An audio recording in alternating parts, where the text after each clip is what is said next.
Alors, en ce qui concerne les finalités ou les missions d'une entreprise, elles désignent les raisons pour lesquelles une entreprise est acceptée par son environnement. Et ce sont des buts plus larges ou même plus durables que les objectifs d'une entreprise, avec des échéances imprécises. Les finalités contribuent à la cohésion d'une entreprise et orientent les décisions stratégiques d'une entreprise. Au début de la création d'une entreprise, si nous nous fixons une mission ou des missions, nous allons obligatoirement prendre ce chemin afin d'atteindre notre objectif final.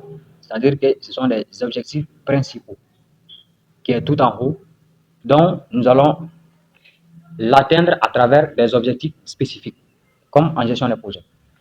Pour cela, nous avons différents types de finalités qui sont, entre autres, les finalités économiques qui nous permettent de créer ou bien de produire et de distribuer des biens et services aux consommateurs, assurer la survie de l'entreprise et sa croissance, et enfin, créer du profit, c'est-à-dire de la valeur ajoutée. Nous avons les finalités humaines.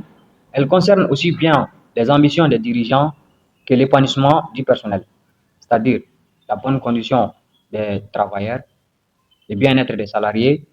Nous avons aussi la participation à la prise de décision ou à la gestion, etc.